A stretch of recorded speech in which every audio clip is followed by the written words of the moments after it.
മിശിഹായിൽ അനുഗ്രഹീതരായവരെ, ദിവ്യകാരുണ്യ ഈശോ ഈ ദിവസം നിങ്ങളെല്ലാവരെയും സമൃദ്ധമായി അനുഗ്രഹിക്കുകയും അവിടുത്തെ കൃപകൾ കൊണ്ടും അനുഗ്രഹങ്ങൾ കൊണ്ടും നിങ്ങളെ ഓരോരുത്തരെയും നിറയ്ക്കുകയും ചെയ്യട്ടെ എന്നും പ്രത്യേകമായിട്ട് പ്രാർത്ഥിക്കുകയാണ്. കർത്താവ് നിങ്ങളുടെ കൂടെ ഉണ്ടായിരിക്കട്ടെ. വിശുദ്ധ മത്തായിയുടെ സുവിശേഷത്തിന്റെ 21-ാമത്തെ അധ്യായത്തിന്റെ 33 മുതലുള്ള തിരുവചന ഭാഗങ്ങളിൽ നമ്മൾ ഒരു ഉപമ വായിച്ച് ധ്യാനിക്കുകയാണ്. ഒരു വീട്ടുടമസ്ഥൻ ഒരു മുന്തിരിത്തോട്ടം നട്ടുപിടിപ്പിക്കുകയാണ്.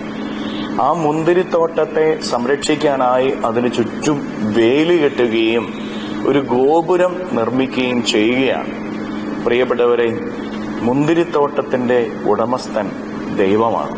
മുന്തിരിത്തോട്ടം നമ്മൾ ഓരോരുത്തരുമാണ്. നമ്മളെ ഓരോരുത്തരെയും ദൈവം ഈ ഭൂമിയിൽ നട്ടുപിടിപ്പിച്ചിരിക്കുകയാണ്. നമ്മുടെ സംരക്ഷണത്തിനായിട്ട് അവിടുന്ന് നമുക്ക് ചുറ്റും വേലി കെട്ടുന്നുകൊണ്ട് നമ്മളെ എപ്പോഴും നോക്കുന്നതിന് വേണ്ടി ഒരു ഗോപുരം നിർമ്മിച്ച് ആ ഗോപുരത്തിൽ അവിടെ ഇരിക്കുകയും ചെയ്യുന്നു. പ്രിയപ്പെട്ടവരെ, ദൈവത്തിന്റെ അനന്തമായ സ്നേഹമാണ് ഈ തിരുവചനത്തിലൂടെ അവിടുന്ന് നമ്മെ പഠിപ്പിക്കുന്നത്. ദൈവം നമ്മോട് ഓരോരുത്തരോടും എത്രമാത്രം കരുതലുള്ളവനാണ്, നമ്മെ എത്രമാത്രം സ്നേഹിക്കുന്നവനാണ്, നമ്മെ എത്രമാത്രം സംരക്ഷിക്കുന്നവനാണ് എന്ന് തിരുവചനത്തിലൂടെ പഠിപ്പിക്കുകയാണ്. എന്നോടും നിങ്ങളോടും കരുതലുള്ളവനാണ് നമ്മുടെ ദൈവം. നമ്മെ ഓരോരുത്തരെയും ഈ ഭൂമിയിൽ നട്ടുപിടിപ്പിച്ചിട്ടുണ്ട്. ഒരു മുന്തിരിത്തോട്ടം നട്ടുപിടിപ്പിക്കുക എന്ന് പറഞ്ഞു കഴിഞ്ഞാൽ ഒത്തിരി പ്രതികൂലങ്ങളുടെയൊക്കെ നടുവിലായിരിക്കാം മുന്തിരിത്തോട്ടം വളർന്നു വരേണ്ടത്. വേനലും മഴയും കാറ്റും കോളും ഒക്കെയുണ്ട്. പക്ഷേ അതിൽ നിന്നെല്ലാം സംരക്ഷണത്തിനായിട്ട് അവിടുന്ന് വേണ്ട കാര്യങ്ങൾ കൂടെ ചെയ്യുന്നുണ്ട്. ഈ ഭൂമിയിൽ നമ്മളായിരിക്കുമ്പോൾ നമ്മുടെ ജീവിതത്തിനെതിരെ കാറ്റും കോളും ഒക്കെ കടന്നു വരും.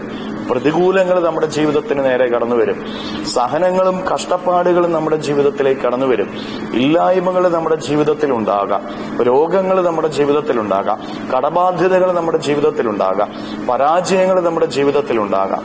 എങ്കിലും നമ്മൾ ഓരോരുത്തരും മനസ്സിലാക്കിയിരിക്കേണ്ട ഒരു കാര്യം, നമ്മോട് കരുതലുള്ള നമ്മുടെ ദൈവം ഈ പ്രതികൂലങ്ങളുടെ നടുവില്, സഹനത്തിന്റെ നടുവില്, രോഗത്തിന്റെ നടുവില്, കഷ്ടപ്പാടുകളുടെ നടുവില്, ഇല്ലായ്മകളുടെ നടുവില് നമ്മെ ഓരോരുത്തരെയും സംരക്ഷിക്കുന്നുണ്ട് എന്നുള്ളതാണ്.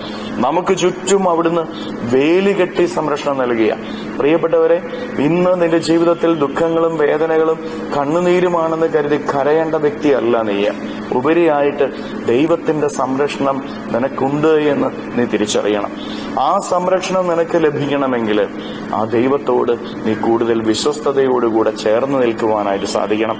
കൂടുതൽ പ്രാർത്ഥനയില്, വചനവായനയില്, ദൈവസ്നേഹത്തെക്കുറിച്ചുള്ള ധ്യാനത്തില് നമ്മളായിരിക്കുമ്പോൾ ദൈവത്തോട് നമ്മൾ കൂടുതൽ അടുക്കുക. ദൈവത്തോട് കൂടുതൽ അടുത്ത് നിന്ന് കഴിയുമ്പോൾ അവിടുന്ന് നമുക്ക് സംരക്ഷണവും കൃപയും നൽകും. അതുകൊണ്ട് പ്രിയപ്പെട്ടവരെ, ഇന്ന് നിന്റെ ജീവിതത്തിന്റെ സഹനങ്ങളെയും വേദനകളെയും ഓർത്ത് നീ കണ്ണുനീരൊഴുക്കണ്ട. ഉപരിയായിട്ട് നിനക്ക് സംരക്ഷണം നൽകുന്ന ഒരു ദൈവം നിന്റെ കൂടെയുണ്ട് എന്നുള്ള ബോധ്യത്തിൽ ജീവിക്കുവാനായിട്ട് പരിശ്രമിക്കുക. ദൈവം നിന്നെ അനുഗ്രഹിച്ചുകൊള്ളും. കരങ്ങളെ യാചനയോടെ പിടിച്ച് ദൈവസ്നേഹത്തിന്റെ നിറവിലേക്ക് നമ്മളെ ചേർത്ത് വയ്ക്കാം. ഈശോയെ, എനിക്ക് ചുറ്റും എന്റെ കുടുംബത്തിനു ചുറ്റും വേലുകെട്ടി സംരക്ഷണം നൽകണമേ, അങ്ങയുടെ തിരുരക്തത്തിന്റെ വേലുകെട്ടി സംരക്ഷണം നൽകണമേ എന്ന് പ്രാർത്ഥിക്കാം. ഗോപുരത്തിലിരുന്നു കൊണ്ട് എനിക്കെതിരെ വരുന്ന ശത്രുക്കൾക്കെതിരെ അങ്ങ് തന്നെ പോരാടണമേ എന്ന് ഈശോയോട് നമുക്ക് പ്രാർത്ഥിക്കാം. നമ്മുടെ കുടുംബത്തെയും നമ്മുടെ മക്കളെയും എല്ലാം കർത്താവിന്റെ കാര്യങ്ങളിൽ സമർപ്പിച്ച് അവിടെ നമ്മുടെ കൂടെ ഉണ്ടായിരിക്കുന്നതിന് വേണ്ടി സ്തുതിക്കാം. ഹല്ലേലൂയ. ഈശോയെ നന്ദി. Hallelujah, hallelujah, hallelujah, hallelujah, hallelujah. കർത്താവായ ഈശോയെ, ശുശ്രൂഷയിൽ സംബന്ധിക്കുന്ന മക്കളെ ഓരോരുത്തരെയും സമർപ്പിക്കുന്നു. ഇവരെ ഓരോരുത്തരെയും അനുഗ്രഹിക്കുകയും സംരക്ഷിക്കുകയും സഹായിക്കുകയും ചെയ്യണമേ.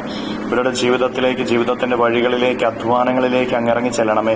ഇവരുടെ കുടുംബത്തിലേക്ക് ഇറങ്ങി ചെല്ലണമേ. ഇവരുടെ മക്കളുടെ അരികിലേക്ക്, ഇവരുടെ ജീവിത പങ്കാളിയുടെയും മാതാപിതാക്കളുടെയും സഹോദരങ്ങളുടെയും അരികിലേക്ക് അങ്ങ് ഇറങ്ങിച്ചെന്ന് ഇവരെ ഓരോരുത്തരെയും സംരക്ഷിക്കുകയും സഹായിക്കുകയും ചെയ്യണമേ. ഈ ഒരാഴ്ച മുഴുവൻ ഇവരുടെ മേൽ കൃപ നിറയട്ടെ. കർത്താവെ, ഇവരുടെ ജീവിതത്തിൽ നിന്ന്, ജീവിതത്തിന്റെ വഴികളിൽ നിന്ന് സർവ്വ തിന്മകളെയും ബന്ധനങ്ങളെയും കെട്ടുകളെയും പിശാചിന്റെ ഉപദ്രവങ്ങളെ നാരകീയ ശക്തികളെ ദിവ്യകാരുണ്യത്താൽ ബന്ധിച്ചു നിർവീര്യമാക്കി നരകാഗ്നിയിലേക്ക് അട്ടിപ്പായിക്കുന്നു. കർത്താവെ, അങ്ങയുടെ സംരക്ഷണം ഇവർക്ക് ലഭിക്കട്ടെ. Hallelujah, hallelujah, hallelujah.